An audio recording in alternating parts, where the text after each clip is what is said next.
काफी चीजें वाज़ेह कर दी हैं।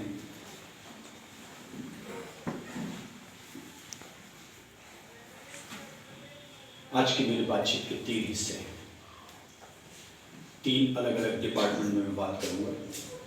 जो उसका राइट ऑडियंस होगा, यानी वो बात किसको एड्रेस की जा रही है, अपने काम की बात अपने पास रखे। हार्वर्ड मेडिकल यूनिवर्सिटी अमेरिका में साइकियाट्री, दिमाग कैसे काम करता है को पढ़ाने वाले इंस्ट्रक्टर जोसेफ शेन ने किताब लिखी। जोसेफ की किताब का टाइटल था Outsmarting Anger: 7 Strategies for Diffusing Our Most Dangerous Emotion। Urdu में इसका तर्जुमा हुआ होशियारी से गुस्से को भगाने की 7 तरकीबें जो हमारे सबसे खतरनाक जज्बात को काबू करेगा। जोसेफ शेन, जो अमेरिका की हार्वर्ड मेडिकल में दिमाग की पढ़ाई कराता है, वो आदमी ये कहता है बच्चों को चिल्लाना मत करिए।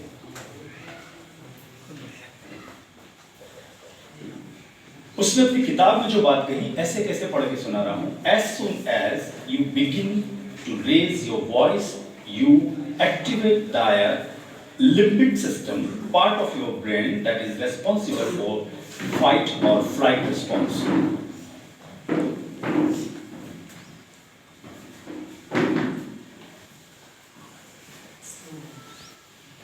बैठ जाइए। जोसेफ शेन अपनी किताब में कहता है कि ऐ औलाद पैदा करने वाले माँ बापों, तुम जैसे ही अपनी औलाद के सामने चिल्लाते हो और इसके लिए अपनी आवाज बढ़ाते हो, इसका इको खत्म कर दीजिए। जैसे ही तुम अपनी औलाद के सामने अपनी आवाज को बढ़ाते हो, तुम उनके लिम्बिक सिस्टम को एक्टिवेट कर देते हो, जो दिमाग में अभी भी ऐसी करोड़ों ग्रंथियां हैं जिसको साइंस पढ़ नहीं पाई है, कोशिश कर रही है कि दिमाग काम कैसे करता है, लेकिन जिसको पकड़ लिया गया है उसमें से एक लिम्बिक सिस्टम। तुम्हारी आवाज तेज होने के साथ ही तुम्हारे बच्चे का लिम्बिक सिस्टम एक्टिवेट हो जाता है, तो तुम्हारे चिल्लाकर कही गई बात के मुकाबले में वो 2 तरह के रिस्पॉन्स को चूज करता है, पसंद करता है। पहला, चीख के सामने चीख रख दे, फाइट फॉर फाइट, गुस्से का जवाब गुस्सा, और फ्लाइट या भाग जाए, यानी तुम्हारा काम तो नहीं हुआ। किस बात पे चिल्लाए?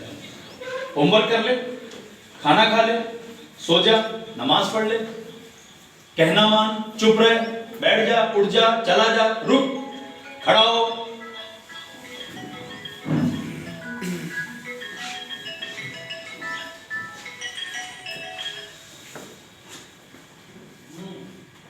मुझे नहीं लगता जोसेफ शेन से ज्यादा मैं समझदार हूं दिमाग को पढ़ने के लिए, जो अमेरिका की इतनी मकबूल तरीन यूनिवर्सिटी में दिमाग पढ़ा रहा है। उससे ज्यादा होशियार तो नहीं हूं ना मैं इस मामले में। हो सकता है इस्लामियात के ऊपर बहस करे तो हम ज्यादा होशियार हो उससे। तो डिपार्टमेंट वाइज बात करोगे ना, आटे में मैदा, मैदे में चीनी, चीनी में हल्दी तो नहीं मिला दोगे ना, तो मिलावट हुई। जोसेफ शेन क्या कहता है, रिपीट कर रहा हूं, तुम अपने बच्चों के सामने जब चिल्लाने के लिए अपनी आवाज को बढ़ाते हो, तो तुम उनके लिम्बिक सिस्टम को एक्टिवेट कर देते हो, जो उनके दिमाग का हिस्सा है, जो उसको 2 जवाब देने के लिए तैयार करता है। किसको? बच्चे को। फाइट और फ्लाइट, या तो गुस्से का जवाब गुस्सा, लड़ाई का जवाब लड़ाई, या भाग जाएगा, फ्लाइट, भूल गया। आज की हमारी बातचीत का पहला हिस्सा है पेरेंटिंग, जो मैंने जोसेफ शेन की बातचीत से शुरुआत की। मेडिकल साइंस की एक रिसर्च का हवाला देते हुए मैं आपको बताता हूं कि जब आप एयरपोर्ट पे जाते हो तो आजकल अंगूठे के निशान नहीं लेते। आपने चश्मा लगाया तो आपको बोलेंगे कि चश्मा उतार दीजिए, और आपकी आंख का फोटो लेते हैं। मालूम होगा आपको, वो एक्चुअल में आंख का फोटो नहीं लेते हैं। ये आंख में हमारा जो एक काला गोला दिख रहा है आपको, उसके अंदर एक छोटा सा लेंस है। ये काला गोला और छोटे लेंस के बीच में नसें एक डिजाइन बनाती हैं।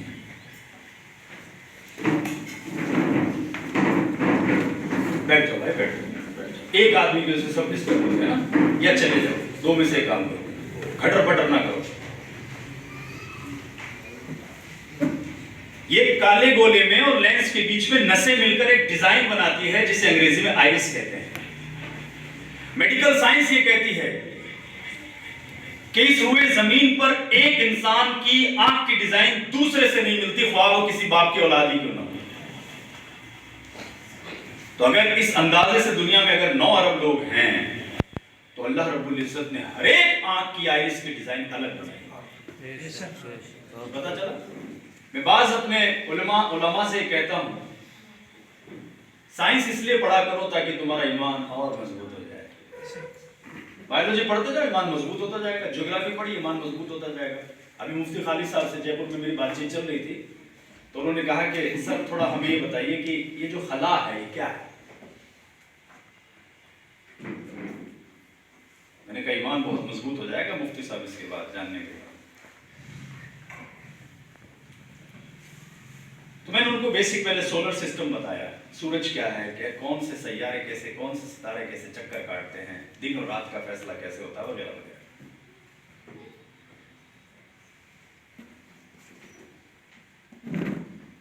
उसके बाद मैंने उनको ये बताया, आपको एक मिसाल दे रहा हूं मैं, कुदरत, खुदा की कुदरत का एक मिसाल सुन लीजिए आप, उसके बाद में अपनी बात को आगे बढ़ाएंगे।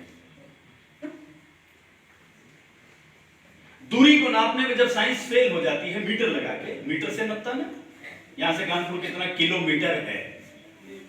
मीटर का मतलब क्या है, यहां से एक रस्सी खींचते हुए हम कानपुर ले गए, फिर उसको नापा तो इतने मीटर की हुई, ये हुआ ना मीटर। अब आजकल नई मशीनें आ गई, गाड़ी खुद ही नाप देती है, तो टायर जितना घूमता रहता है किलोमीटर नापता रहता है, ये सिस्टम है ना। सुनो बेटा सुनो, बहुत काम की बात है। किलोमीटर किससे नापा? ट्रेवल से, है ना, सेल्फ ट्रेवल से नापा, यानी आपने फिजिकली उसको नापा, इसको बोलेंगे मादी माप लिया आपने उसका। ठीक है जी।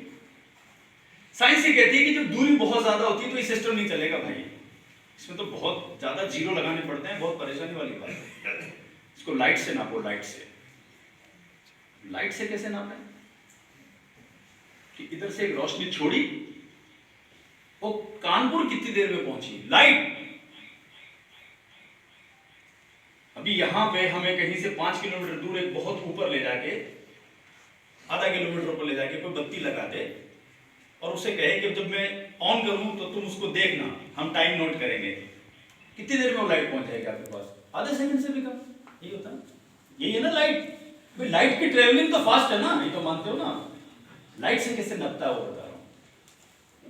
सूरज जब अपनी पहली किरण छोड़ता है तो जमीन पर वो 8 मिनट और कुछ सेकंड के बाद पहुंचती है।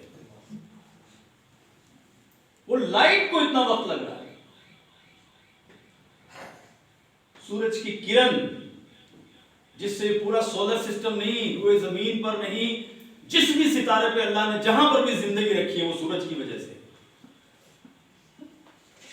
ठीक है जी, बात समझ में आ रही है ना आपको? अब तुम इस जमीन पे खड़े हो जाओ और एक कोना उधर, जहां तक इंसान ने अब तक इस हला को समझ लिया, अंतरिक्ष को समझ लिया, वहां से एक लाइट शुरू करो, ऑन करो, इधर से फेंको। ठीक, समझते जाओ बात।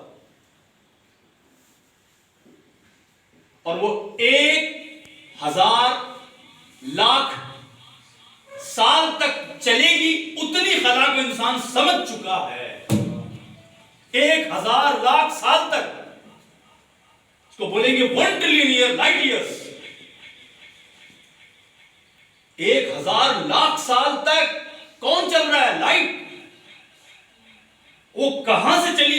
1000 लाख साल में लाइट कहां पहुंची? इतनी खला को तो इंसान ने समझ लिया अभी। बताओ ईमान मजबूत हुआ कि नहीं हुआ? छोटे से गोले के ऊपर हम कितना झंझट लेके बैठे हुए। पीके फिल्म में बोलता ना आमिर खान, ये छोटा सा गोला में तुम इतना झंझट लेके बैठा है, तुम बचाएगा? बोलते हैं, फिल्म देखी होगी जिसने।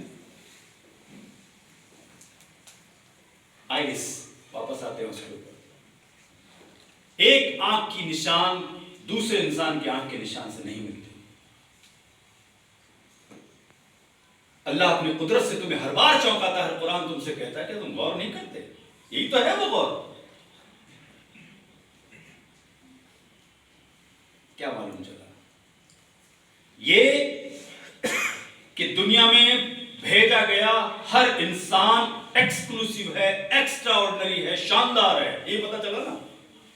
मालूम चला कि नहीं चला? तो अब ये बताओ, तुम कैसे मालूम करोगे कि तुम्हारी मुट्ठी में भेजा गया बीज, सीड केसर का है कि बाजरे का है कि जवार का है कि फूल का है कि गुलाब का है? रगड़ा कहां पैदा होता है? बीज तो फ्रूट देगा, किसान दहका खराब है। अगर ये मालूम कर लिया कि कश्मीर से उठाया गया केसर का एक बीज बहुत अच्छी खेती देता है, 4 लाख 5 लाख रुपए किलो से लेके 40-50 लाख रुपए किलो तक मेरा बाल बिकता है, मालूम मान लीजिए किसी किसान ने ये बात मालूम कर ली और जी कश्मीर से या स्पेन से या ईरान से, जहां केसर दुनिया में 1 नंबर पैदा होती है, जाफरान, वहां के बीज उठा लाया, ठीक समझते जाओ, और राजस्थान के जैसलमेर की जमीन पे लाके बो दिया, अब तो केसर ही केसर होगा, मजा आ जाएगा। क्या ये मुमकिन है? क्यों? उस सीड में वो जो बीज वो लेके आया है, उसके डीएनए में जो उसकी कोडिंग है, जो अल्लाह ने उसके अंदर एक पौधा बना के फ्रूट देने की जो कोडिंग डाल दी है, उसमें तो कोई गड़बड़ी नहीं है ना भाई। वो बीज तो अगर जिसको जैसे पानी मिलेगा वो तो कोशिश करेगा ना केसर बन जाऊं। करेगा नहीं करेगा? बताओ तो सही। बनेगा क्यों नहीं? किस चीज के नंबर कट गए? बताओ। एटमॉस्फेयर के कट गए, माहौलियात के।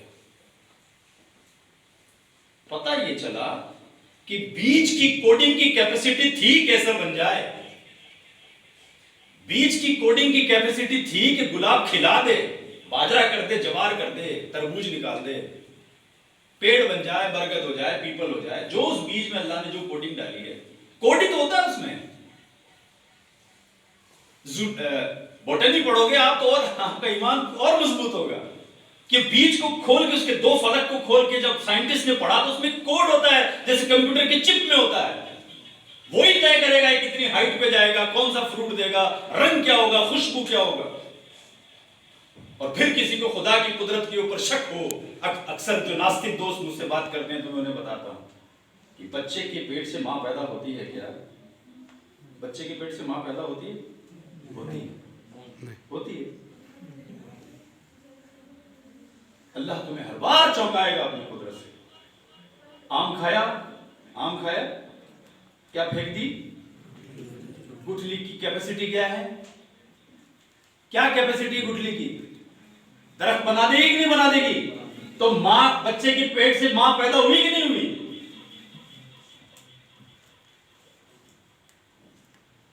हर चीज, तरबूज खा के तुम एक तरबूज लाए, एक तरबूज खा के तुमने जो फेंका, और अगर उसके अंदर 500 बीज हैं तो 500 तरबूज की बेल पैदा करने की उसमें कैपेसिटी है, जो और हजारों तरबूज पैदा करेंगे। मां के औलाद के पेट से मां पैदा करने का ये नायाब शानदार मिसाल आप और हम रोजाना विटनेस करते हैं, गौर नहीं करते। जो कुरान कहता है ना कि उसमें दूध और शहद की नदियां बह रही, नहरें बह रही होंगी, तो लोग क्या बेवकूफी के सवाल करते हैं कि फिर वो मिक्स नहीं हो जाएंगी? कि जी मिक्स होके कैसी हो जाएंगी? अरे बेवकूफ आदमी, अंडा रोज फोड़ता है, रोज जर्दी को, उसकी सफेदी को अलग बरामद करता है, भूल जाता है। तुम्हें रोज तो दिखा रहा नमूना, वो रंग भी वही, शहद वाला रंग और दूध वाला रंग। क्या बात है, समझते जाओ। क्या तुम गौर नहीं करते? वापस अपनी बात पे आते हैं। आंख की आइरिस इसलिए फोटो लेता है वो एयरपोर्ट वाला कि इस आंख की फोटो वाला आदमी इधर से गुजरा है। पूरी दुनिया के 900 करोड़ लोगों में वो अकेला वाहिद आदमी को से कहीं भी जाओ वो नक्शा भेज दो, पकड़ा जाएगा, ये यहां से गुजरा। अभी भी तुम लोग कंफ्यूजन में, अभी भी दुनिया को लगता है ये साइंस का करिश्मा है। मैं कहता हूं ये खुदा की कुदरत है जिसे तुमने सिर्फ पढ़ा है। क्या बातें कर रहे हो? साइंस ने इतनी तरक्की कर ली कि वो इंसान की आइरिस को पकड़ पा रहा है। अरे अल्लाह की कुदरत है जिसको साइंस ने अब समझा है 2000 में। कहो।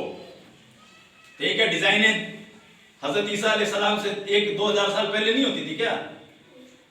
बताओ जी, पढ़ा है तुमने, कोड अब पकड़ा है। मैं आपको लाना इस पॉइंट पे चाह रहा हूं कि अगर वो आंख की डिजाइन डिफरेंट है, इसका मतलब तुम्हारा बच्चा भी तो डिफरेंट है ना? हाँ या ना? मान लो वो केसर का बीज है और जैसलमेर में बो दिया, और मान लो कि वो बाड़मेर राजस्थान का, मैं राजस्थान का उसके वहां की मिसालें ज्यादा देता हूं, तो वहां का जवार या बाजरे का बीज है, ठीक, और ले जाके कश्मीर में बो दिया, दोनों का क्या हशर होगा? दोनों नहीं पनपेंगे ना। पता ये चला कि कोडिंग में प्रॉब्लम नहीं है, एटमॉस्फेयर की प्रॉब्लम है। तो आइए वो एटमॉस्फेयर क्या है मैं आपको बता देता हूं, जिसमें मैंने आपको जोसेफ स्टैंड की बातचीत से अपनी बात को शुरू किया। वो क्या कहता है कि जब तुम अपनी औलाद पे चिल्लाते हो, you activate their limbic system, तुम उसमें शुरुआत पैदा कर देते हो लिम्बिक सिस्टम में। ये दिमाग का एक ऐसा हिस्सा है जो बच्चे को इस बात के लिए उकसाता है कि या तो मैं झगड़े के बदले झगड़ा करूं या भाग जाऊं। अब ये तुम मालूम करो कि तुम्हारे और हमारे घरों में कितनी ज्यादा मात्रा में बच्चे के ऊपर उसे ठीक करने का मदारिस में मौलवी, टीचर, बाप, माँ, रिश्तेदार, बताओ इस फॉर्मेट पे चल रहे हैं कि नहीं चल रहे हैं? तो तुमने नाश कर दिया जी टैलेंट का। और जिसको तुम अदब समझते हो, बेईमानी करोगे, मिलावट है, अदब नहीं है, ब्रैकेट में लिखा हुआ भय, फियर, खौफ। तो खौफ कब से अदब हो गया? तो मिलावट है। ये तो ऐसा है कि मैं किसी पीली चमकती चीज की बिना तहकीक किए हुए कह दूं ये सोना है, पीतल भी तो हो सकता है। फियर को तुमने रेस्पेक्ट कैसे मान लिया? क्या टूल आजमाया आपने जिसकी वजह से आपको ऐसा लगता है कि ये खौफ नहीं है? चलो तुम्हारी बात को मान लेता हूं, रेस्पेक्ट है, अब साबित करो कि ये खौफ नहीं है। रिसर्च मेथोडोलॉजी में, शायद भाई ने अपने सबने पढ़ा, रिसर्च मेथोडोलॉजी में ऐसे ही हम लोग वेरिएबल लगाते हैं, चल यानी फिल्टर लगा के क्वेश्चन को रिफाइन करते हैं, सवाल को और प्योर करते हैं। जैसे गुड़ की सफाई होती है ना, फिर छानते हैं, फिर गरम, फिर छाना, फिर गरम, फिर छाना। मान लिया कि वो बच्चा तुम जो चीखे as a teacher, as a parent, as a रिश्तेदार, उसके बाद में उसने जो बच्चे ने चुप्पी पकड़ ली, तुम्हें कैसे पता वो रेस्पेक्ट है? चलो तुम्हारी बात को मान लेता हूं रेस्पेक्ट है, अब साबित करो कि ये फियर नहीं है। सवाल है ना भाई, बहुत बड़ी मिलावट है। अब इसमें आपके लिए सबक क्या है? तो प्रवचन थे, ये तो आप कह सकते हो कि जी आप बड़ी दूर से आए हो, आपके टिकटों के पैसे भी शाहिद भाई ने भुगते हैं, ठीक, और हम लोगों को बुला लिया, लिहाज में हम आ गए, तुम्हारा ज्ञान भी ले लिया हमने। हमारे लिए सीख क्या है? ये तो तुम डांट रहे हो, सारे डांट रहे हैं, तुम भी डांट रहे हो। सॉल्यूशन, हर वो बात बेकार, मेरी नजर में उसकी कोई वैल्यू नहीं है जो आपको सॉल्यूशन न दे। सॉल्यूशन ये है, वो खुद ही आदमी जोसेफ स्टैंड ही कहता है कि जी तुम्हें जब ऐसा महसूस हो ना, तो तुम एक काम करो, ये हटाओ पहले, चीखो मत बच्चे, और 3 लफ्ज याद रखो, SLL, स्टॉप, लुक, लिसन। रुक जाओ पहले, जो गुस्सा आ रहा है उसको पी जाओ। बार अहादीस में भी तो हमको यही समझाया गया ना, है ना? खड़े हो तो बैठ जाओ, पानी पी लो, वुजू कर लो, जगह छोड़ दो, स्टॉप, गुस्सा आ गया ना, रुको, देखो साबित है हदीस से। और उसके बाद में मुद्दे को समझो और बोलने से पहले सुनो। देखो उसका, देखो टेक्निक, देखो क्या कह रहा है वो। अरे तुम बोल रहे हो क्या? बोला हाँ, बोलो मत, सुनो। बोलना तो है ही तुम्हें सुपरमेसी इस बात की, तुम्हारी सुपरमेसी नॉलेज पे थोड़ी है, सुपरमेसी इस बात पे है कि तुमसे वो पैदा हुआ है।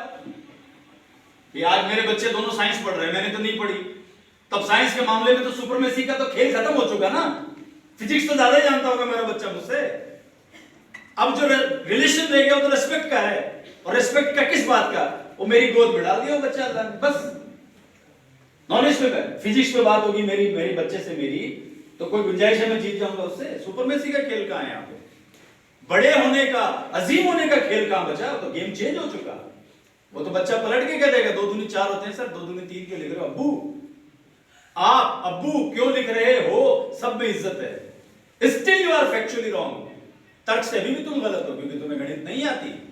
बात सही है गलत समझते जाओ। कड़वे घूंट पीना चाहिए इंसान को, इसलिए पीना चाहिए क्योंकि उसे मालूम होना चाहिए कि वो कहां खड़ा है। जोसेफ कहता है रुको, मामले को समझो, सुनो। ये पेरेंटिंग से जुड़ी कुछ बातें मैं आपको पहले बताऊंगा, उसके बाद में 2 काम की बातें और मेरी बात खत्म।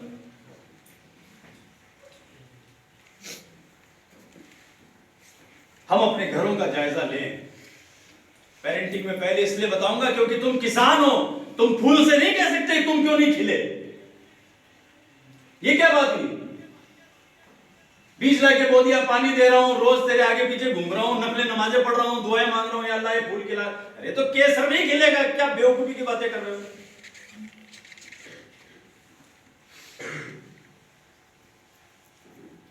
मालूम करो कि आपके बच्चे के बीज का कोड क्या है। और ये मालूम करने का तरीका बताने से पहले में आइए इसको पोस्टपोन करते हैं। वो फिल्म में, नॉवेल में होता है ना, इस सीन को रोक के अभी रुको, नेक्स्ट सीन।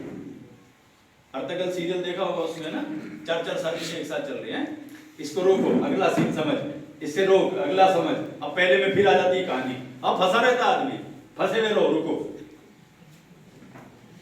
फैमिली के फ्रंट पे, फैमिली के फ्रंट पे अगर आप ये कहो कि समस्या आपने बता दी, भाई जी समझ गए हम आपको, आपके ट्रेन के पैसे दिए हमने, टिकट के, सॉल्यूशन बता के जाओ, नहीं पीटेंगे तुम्हें। क्यों रे, कह सकते हो भाई, इन्वेस्ट किया ना आपने, मैं तो मारवाड़ी आदमी हूं, हमारे इन्वेस्टमेंट की बड़ी वैल्यू है ना। लोग कहते हैं शादियों में खाना नहीं छोड़ना चाहिए प्लेट में। मकसद ये नहीं होता है लड़की के बाप का, इन्वेस्टमेंट बेकार जा रहा है। अरे हलवाई से लड़को कहते कचरे में डाल दे। इसकी अखलाकियात और इस्लामियात पे बाद में बहस होगी, पहले तो पैसे जा रहे। यही मतलब होता है ना। पूछते जाना जो आपको समझ में नहीं आए। फैमिली के फ्रंट पे अगर आप एक अच्छे बाप हैं, मां हैं, किसान हैं, तो खेत का माहौलियात ठीक रखना पड़ेगा ना, तभी फ्रूट देगा ना वो। यही बात है ना। अरे यही बात है ना।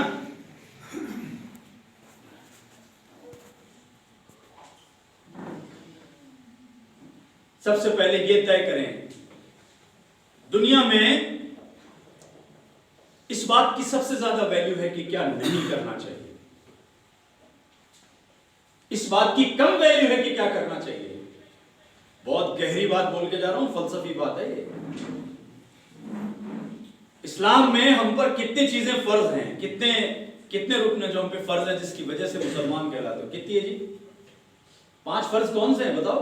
कितने हैं? 5 है, कितने हैं? अरे बताओ, तुम बताओ।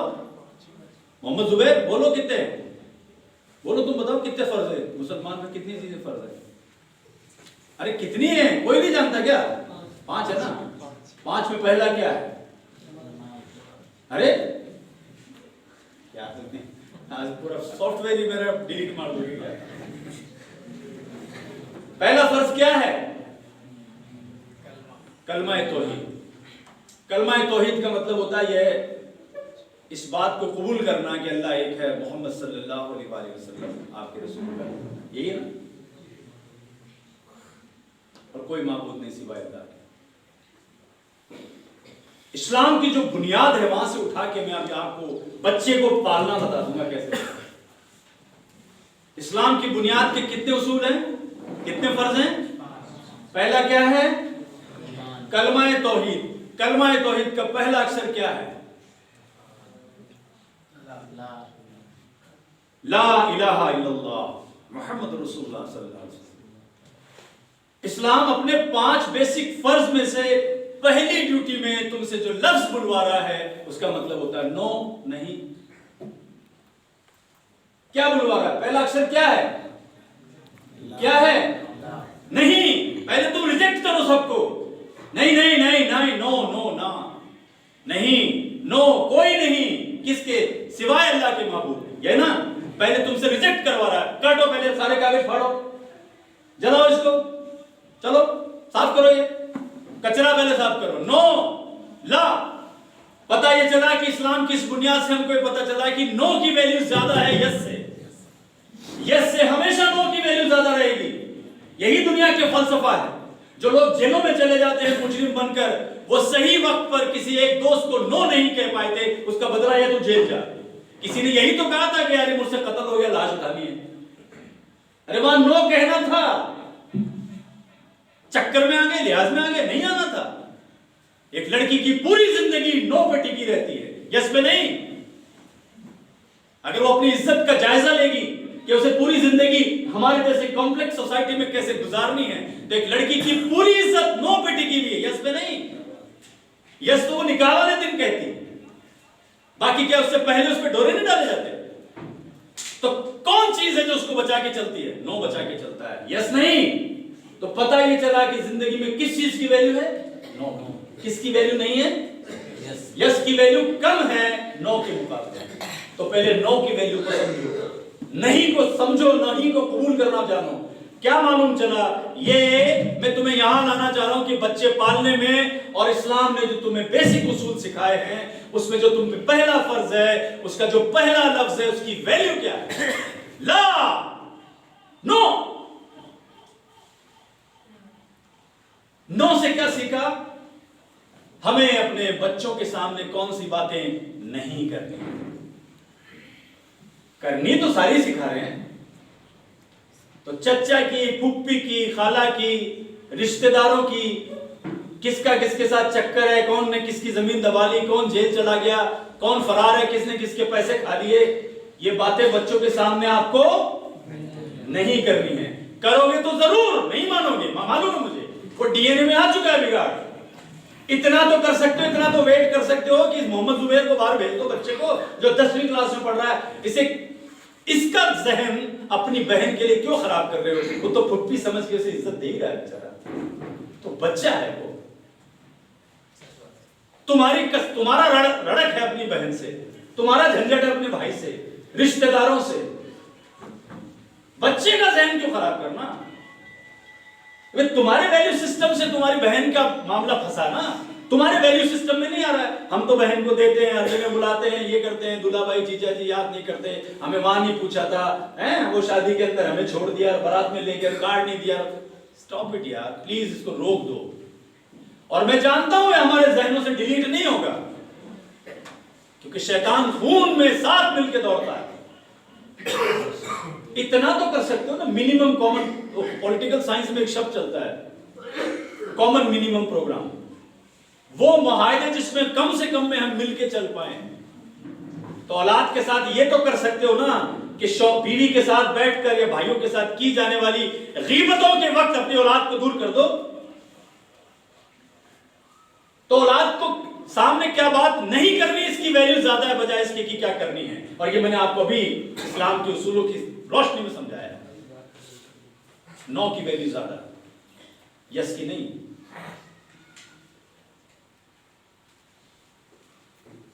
दूसरा, फैमिली के अंदर जो बड़ा मैटर होता है, अभी पेरेंटिंग वाला ही चल रहा है मामला, टाइम है ना सर जी। दूसरा फैमिली का जो मामला चलता है वो क्या? हमें जब सहूलत है हम प्रोग्राम करेंगे। 3 प्रोग्राम ऐसे हैं जिसके बारे में कभी बच्चों से नहीं पूछा जाता, ना उनकी स्कूल की डायरी चेक की जाती है, ना उसका कैलेंडर, ना शेड्यूलिंग। सगाइयां 1, शादियां 2, अकीके 3। बाकी मौत गमी जो है वो तो इंसान के अख्तियार में नहीं है, वो तो होके रहेगा। ईद बकरीद अपने कैलेंडर पे ही आएगी। ये 3 चीजें तो शेड्यूल कर सकते हो ना। हालांकि अकीका 7 दिन में हो जाना चाहिए। उस 7 दिन में कोई तो संडे पड़ता होगा, और जब वो 7 दिन के आगे कहानी टल ही गई है तो तुम सिर्फ अपनी सहूलत देखोगे, बच्चों की नहीं। ये जिंदगी रिले दौड़ है, यहां बच्चों को झंडी लेके मर जाना है हमको, और वो हमसे आगे नहीं गए तो फायदा क्या हुआ इस जिंदगी का?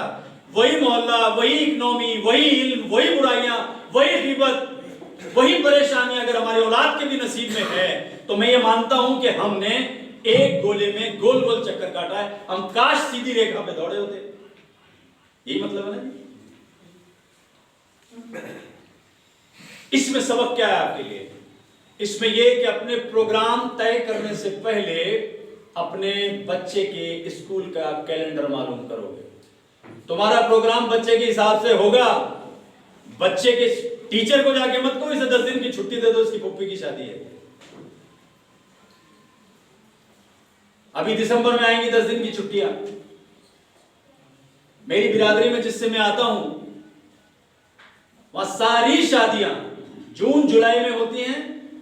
मई जून जुलाई में होंगी या जो सर्दी की छुट्टियां आ रही इसमें होंगी। क्यों? उन्हें मालूम है बाराती नहीं आएंगे। जाएंगे कहां? बारात लेके जाएंगे बस में 4 आदमी। औलाद को स्कूल भेजेंगे तुम्हारी शादियां अटेंड करें। बहुत अच्छी बात है ये। तो अपनी शेड्यूलिंग को सुधारिए।